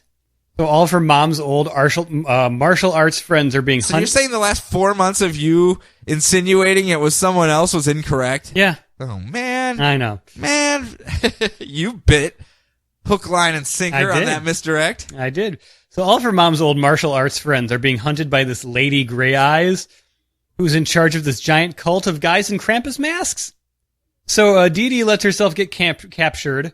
Not cramptured, captured. And Cramptured would be really bad. Yeah. And she goes and fights these like Krampus putties over and over again every day. So because Grey Eyes is trying to make her fight until she unleashes the secret technique of her mother, the Five Heavens Palm. Once again, making this as much like an 80s like action movie as much as humanly possible. Style movie. Yeah. So Grey Eyes also has the magical necklace of her cellmate, Vixen. Oh, hey, Vixen. You see, Vixen is a fashion model who is also a superhero and keeps making allusions to all these parts of her life. That seems like it'd be an interesting setup for her own solo title. Seems like it, at the very least. Crazy how that works. Anyway, Dee Dee and Vixen stage a breakout. Dee Dee's kind of sick of her aunt letting her get beat up, and they beat up Grey Eyes and get Vixen's necklace back. Vixen has to go off to Rome to find her manager, an adventure that I have to do on my own, perhaps in a book with my name written on it. Possibly. So Dee Dee gets a ticket to go back to Gotham, and as she leaves, in comes her band because the label sent them to do a gig in Berlin so they could find Dee Dee. Whoops. And they get a flyer for a concert by 80s megastar Itzhak Arato, who basically looks like a cross between Klaus Nomi and one of the Krampus masks that Dee Dee was fighting earlier. So, Whoops. So I guess he's like a Kraftwerk / ninja master? In this book, would you be that surprised? Kraftwerk were ninja masters. That's what they are going to fight now. Yes. Okay. Yep. Is the Hoff going to be there too? Oh man, if only. If the Hoff shows up and helps fight, hey, they can just sit on the bench at that point. They've got Bo there watching over Ditto, as like Ditto's babysitter and also as their super powered backup while there's no Dinos. I kind of like her as the snarky member of the frenemy of the group. Wasn't there that evil person like in Josie and the Pussycats that was just there to like complain about them all the time? Yeah, pretty much. That's kind of what she's doing, isn't it? Yeah. Waiting for that inevitable Hanna-Barbera crossover when those books start. So you like it still? It's or? very good, very fun. Yeah, I don't know if how that one's going after Rebirth. I don't know. I haven't really been keeping track of what's being canceled. I'm just trying to enjoy what I got. Yeah, right exactly. now. I'm trying to be surprised / disappointed. Stave off the disappointment for later. Yes. At one point, I'll sit down and read all the new probably when they do the new announcements of what's coming out, which would probably be next month, maybe the month after. Yeah. And then that'll be the time where I sit down and go, all right, let's see which one of my dear friends are not joining me in the next darkness, life. my old friend. Oh, they've canceled the second Prez miniseries before it even starts. Hello, darkness, my old. I hope not. I hope not too. I hope not. I really want that second miniseries. Yeah, we were promised. Like literally, we were promised. Yes. I promised Brian, and Brian promised me, and now there's promises. You better live up to those promises. No takesies, backsies. So Starfire we're going over Starfire. So previously on Starfire, we missed the 2-issue Starfire Grayson crossover, where Starfire and Saul tried to go on a date, and he starts having sadness flashbacks to how his last girlfriend died, when who should show up having a secret spy mission but Grayson? So they go off and superhero around. Because that's really going to make Saul feel much better about himself. When To be fair, he had his Hypnos on and looked like an old man. Okay. And only Starfire could see him as Grayson. So he's probably even more weird. It's like, man, who's this old dude stealing my girlfriend? Oh my God. Even more crushing defeat for poor Saul. Saul looks an awful lot like Grayson. So if like he says, like, okay, that's my physical equal. I can at least understand. But if it's just some old dude. That's true. That's like, true. Oh man, that'd be even more upsetting. And he's Why better are you at going jumping out and with kicking Snake people. Plissken over there? So they superhero around. Starfire's pet sparkle noise thing helps out as well. They find a top secret weapon trigger, and Starfire just blows it up because even she thinks that the whole spiral is just keeping it safe thing is super suspect. Yes. When Starfire's questioning your methods, spiral. Come on. We're just going to lock it in a room. That's much safer than destroying this weapon of mass destruction. So then they deal with the aftermath and the drama around how things have changed between them, and they're not going to start dating again. And she decides to go fool around the pool with Saul when her sparkle thing undergoes a transformation in said pool. And this week, we find out that the sparkle thing turns into Silky. Yes. Oh my gosh, I was so happy. His name is like Silky because he's part of the Key race. A wonderful Tamaranian species that on rare occasions chooses to become the companion to a Tamaranian. He is very smart and understands English, but chooses not to speak it because he doesn't want to. Then Starfire immediately burdens her new boyfriend Saul with taking care of Silky because it's time for a girls' night out vacation in the secret underground city of Strata. With a spa. They do point that out. Yeah. There is a spa. So literally, most of the issue is Stella, Starfire, and Atlee sinking down underground in a bubble while, like, drinking Cosmos and having a picnic. Yep, pretty much. Just, Sex and the Citying it up. But there's also intrigue with the Stratton Swamp Guardian Billy Bob having his daughter held hostage by the Cheetah Warrior from the first arc. Yes. Who is now going to try to take over Key West now that all of its super protectors are gone. Now the key of West shall be mine. Yes. And when the girls finally get to Strata, Starfire passes out because they're of their light source, because they were kind of touching on the fact that she gets all of her power from the sun, kind of like Superman. And King Nyarlathotep, the guy who sent the Cheetah Warrior topside in the first place, is there to take over Strata. Is this another one of those old school underground race people? I couldn't tell you. You didn't even Google it? Come on, man. Do something for me here. Let me type this in here. King Nyarlathotep. Nyarlathotep. Is that like Neapolitan or how are we doing this? Nealatok. Nope. Looks like he's new. So at the very least, there's not very many people talking about him. So, in the history of the internet, he has only been mentioned like 6 times. So okay, good job, internet.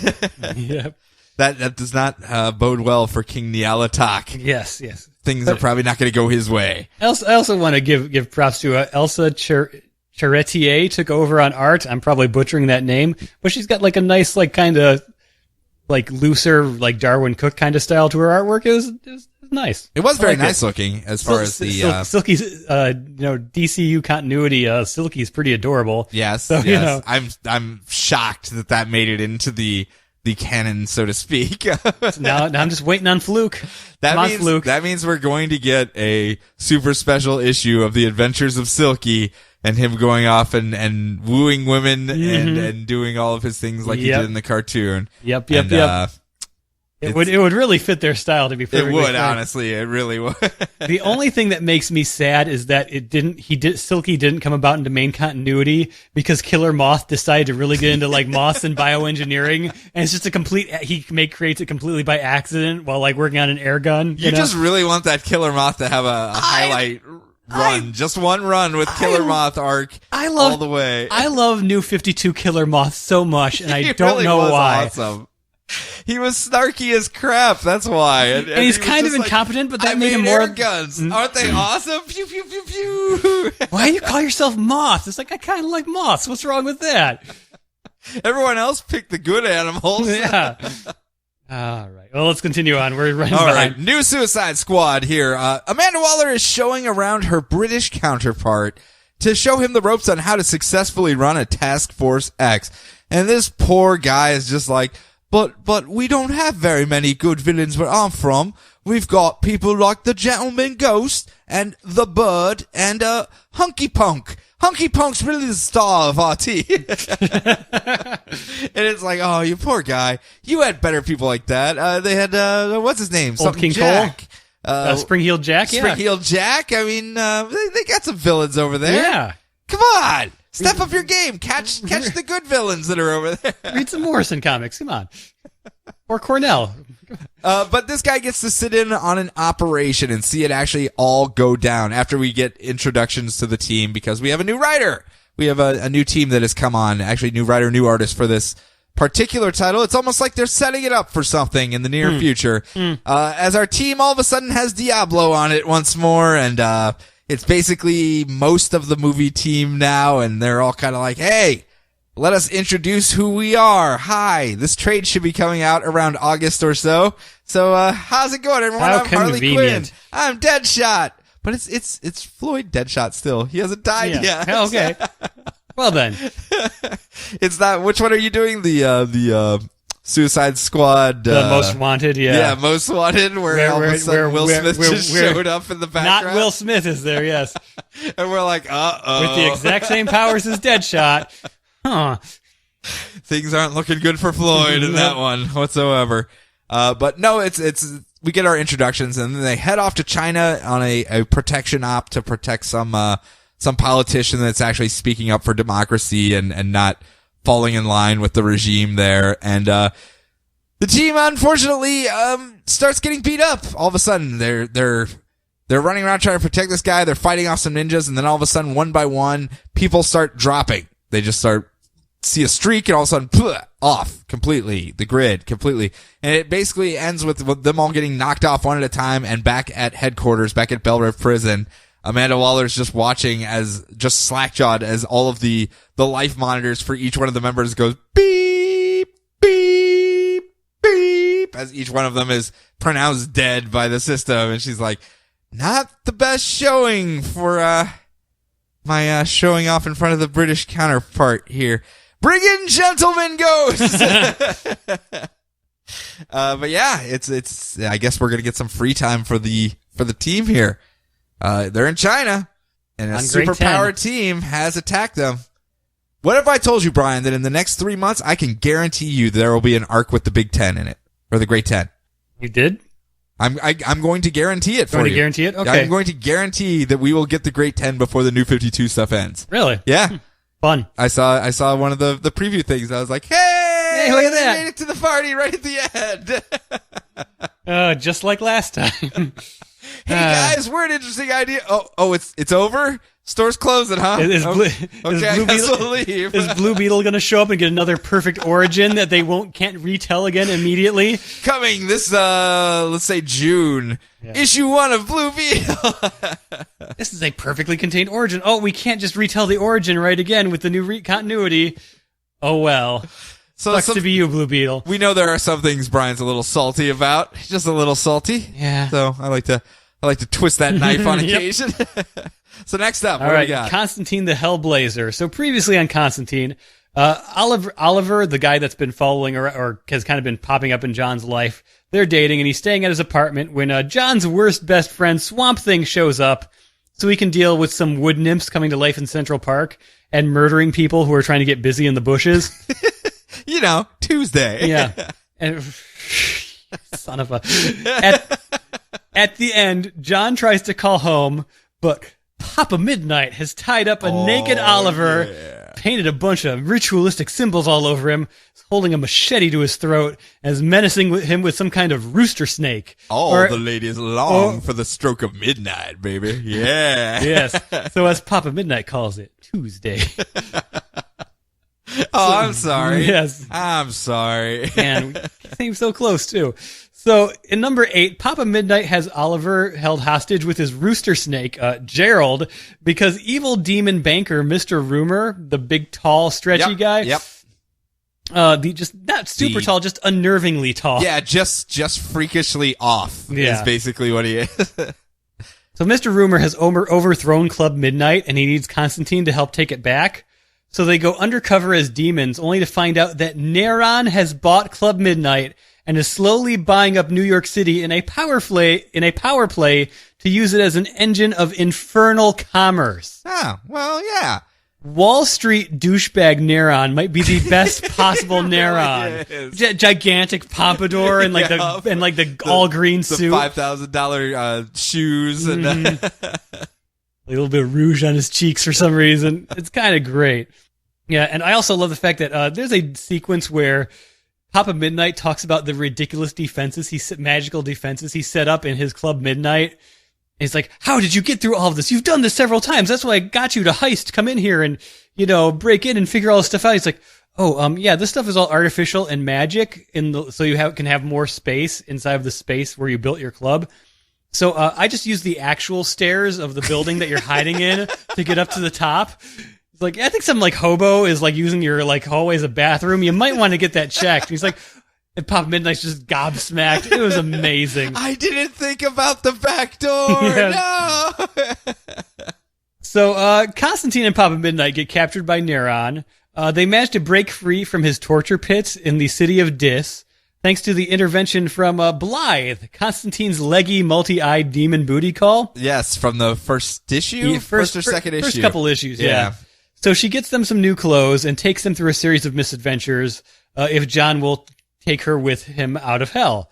So they're about to escape so John can save Oliver, but Midnight lets slip that he's not actually dying of poison from his rooster snake. Because voodoo costs a lot, yeah. And I didn't really want to spend it to kill some random chef dude. Yeah. So.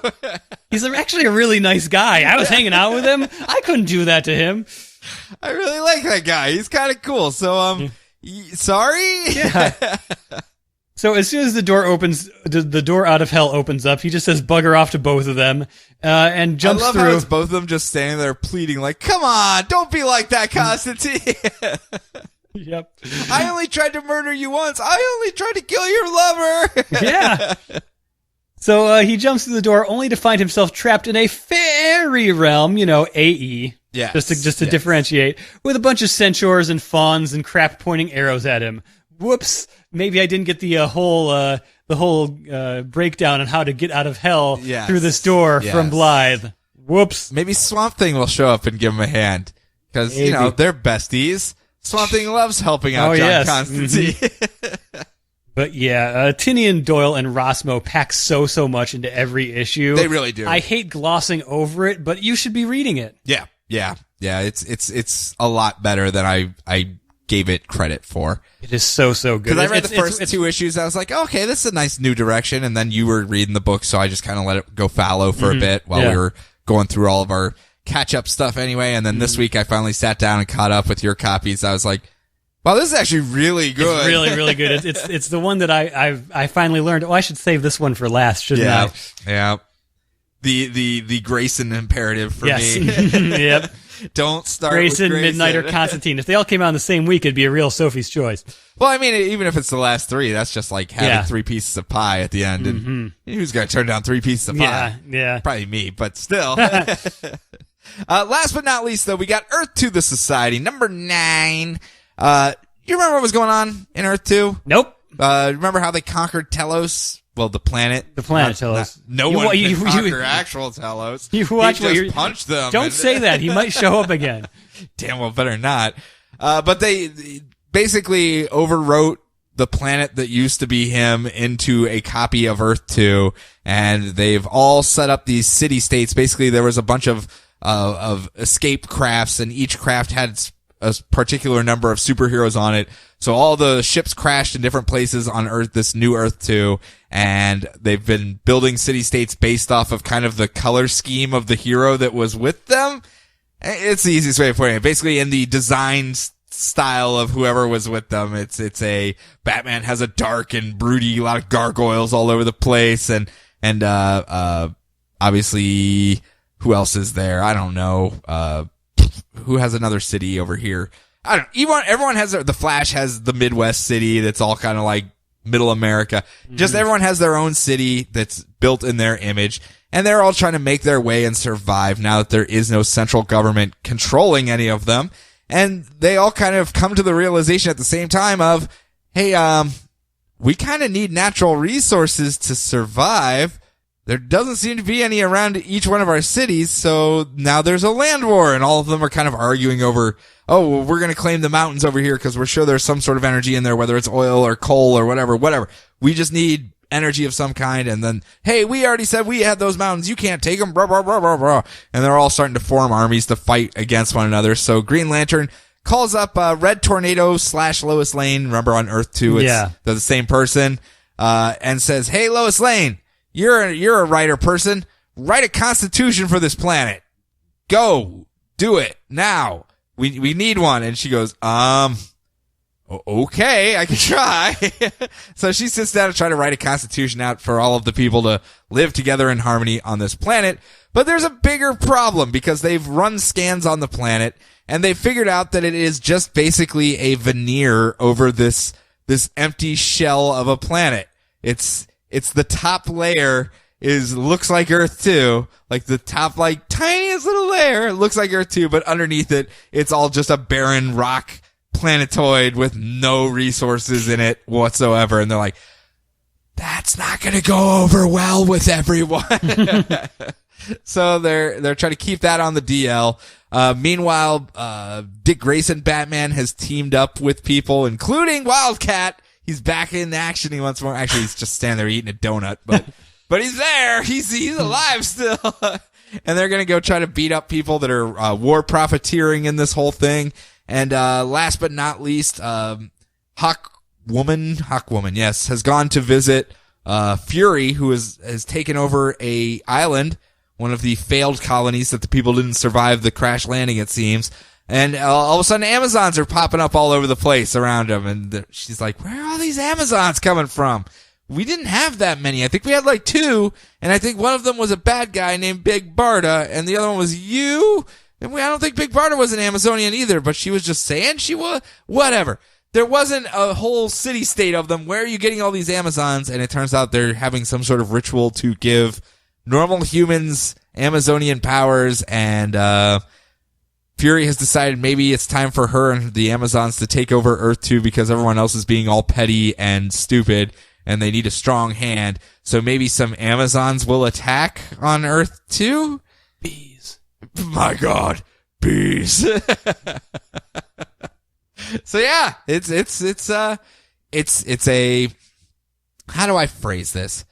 The storytelling is a lot cleaner in this particular issue for this week. There wasn't as much of the having to backtrack to figure out who's where and who's doing what, because we're dealing with like 30 characters in the book. Yeah, it's been the eternal problem with Earth 2 is trying to do an entire universe in one comic. Yeah, and this one had a bit more cohesiveness as far as one person's storyline literally set up why the next group was off doing survey, like, hey, it's me, Flash, and we're dealing with all these people that are about to riot and fight against the other city-state because they're claiming land they say is theirs because they're trying to find natural resources, and then it cuts over to, like, Green Lantern or whoever it is off doing You've got to negotiate the trade routes between... Yeah, and then it cuts over to, hey, we just finished, actually, the surveys in that region. There are no resources. It turns out this planet is just a facade on top of a rocky, barren crap hole. We probably should figure out a way to get all these people to work together. And then it cuts over to Green Lantern telling Lois Lane, hey, you should probably make a constitution so we can get these people to...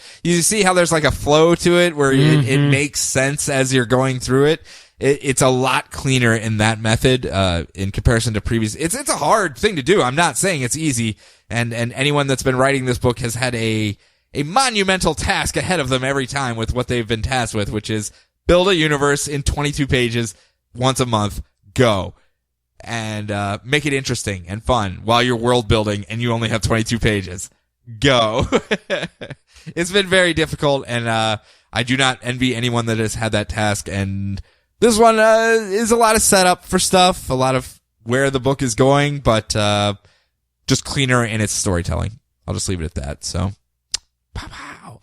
I think that's it, though. I think that's all of our books. Mm-hmm. Did we do it? Did we make it? We did it. We got 1 minute and 20 seconds before we have to hit our budget. Buy for these this. books. If you don't buy them, people won't make them anymore. Yes, and quit being mean to creators that are leaving their books. Yeah. You guys are kind of being assholes. Not you guys, literally, but the internet at large are kind of being assholes to writers that maybe you don't like their particular style and their run is coming to an end, and people are kind of being jerks about it. I was just browsing around on Twitter. The internet being jerks on Twitter? No, it was just as books were announced, they were ending for Rebirth. Like some of them have been announced already, or creative teams are coming off in the issue right before the Rebirth stuff, and people are just sending tweets directly to the creative teams, being like, "Thanks for the good news. Your entire run has sucked balls." And it's like, why would you even take the time to write that to someone? Yeah.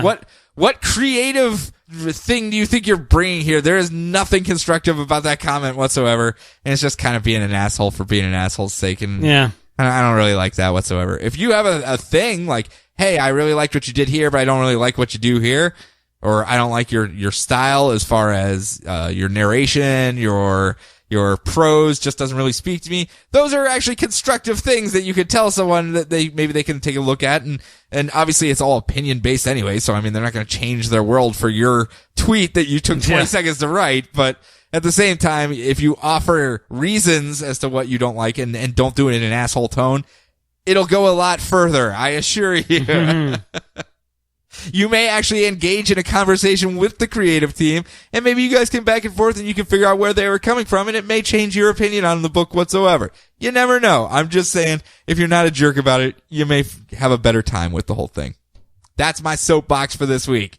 Lego Batman 3 is kind of cute. Yeah, you were I love the fact that you were just like, oh my gosh, I found this character and this character and this character. I said, oh yeah, call me when you unlock one of the 7 soldiers. 5 minutes and later. not 5 minutes later, I get to, I've got Frankenstein. He's got a train gun and a flaming sword. It's amazing. I'm like, ah. Yeah. So there's a lot of characters. There's a lot of characters. There's characters that I haven't even heard of that are showing up in this, and I'm just like, huh. I like to consider myself at least somewhat knowledgeable of this stuff. I mean, at least the surface level. You have to give me that much at this point after years of doing this. I'm at least pretty keen on the surface level stuff and a couple deep cuts. But there's stuff like the Fierce Flame or something like that. What? Yeah, I don't know who the hell that is. Okay. Yeah, whatever. Firebrand, I think, or something. I don't know. Whatever. But that's it. That's all of our stuff for this week. If you want to find us, we're online. Brian, what do they type into their search engines? DCR podcast into really internet. Really hard. So, we're trying. We're really trying to answer everything. So that's it. Brian, you got anything? 14 seconds. I read the second trade of Silver Surfer that I got for Christmas, and guess what? It was good. Constructive criticism. All right, so from all of us here, everyone have a wonderful week. Enjoy your books, enjoy your week, enjoy your lives, and we're going to talk to you next week.